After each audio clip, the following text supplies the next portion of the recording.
First question, how do you cultivate a drive to continually want to improve in your life? I think there's two things. One is making sure you have a really compelling vision for your life.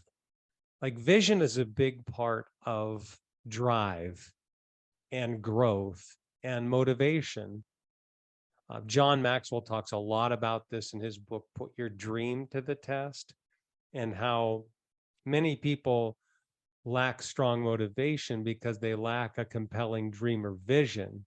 And one of the things in coaching that we often start with is to help clients really dial in that vision for their life. Why are you on this earth, and what will it look like when you have fulfilled your purpose? Like, what's that picture?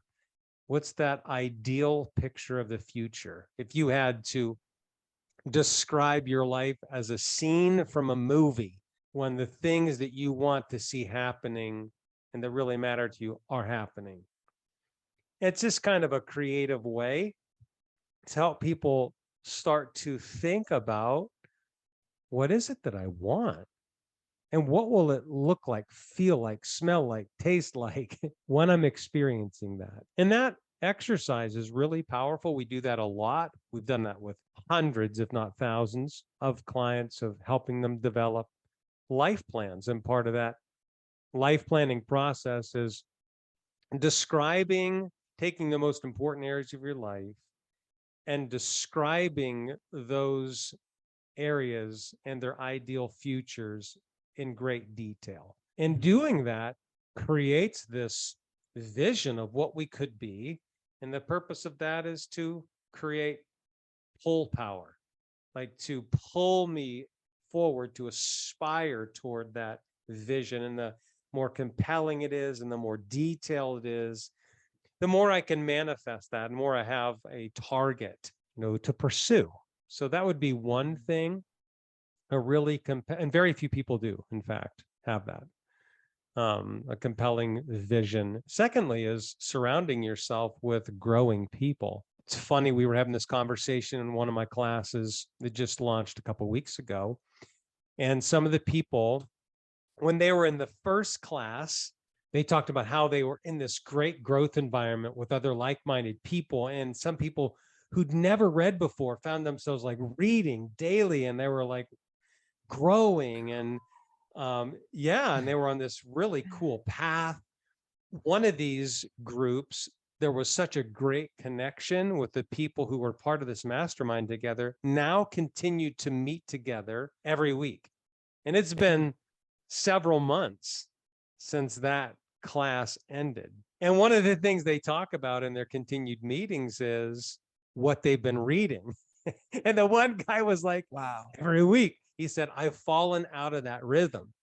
And every week I go into this and everybody talks about what they've been reading. And he said, I have to admit, I haven't been reading. I've kind of got out of that rhythm. But it was that weekly reminder that I'm not really growing, and I'm surrounded by all these growing people that kind of created this motivation and this urge, like, okay, I got to get back into a structured mastermind environment.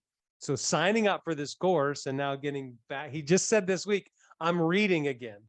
I'm back into my reading rhythm. Why? Well, because he was surrounded by growing people that made him really uncomfortable, because we're created for growth.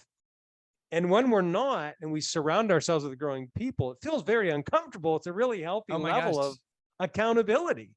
And that dynamic, I put myself in an environment with people who are ahead of me, with people who are growing, and I'm seeing what's going on in their life. I want that. I want that for myself. So I think those two things are really big factors in increasing that motivation.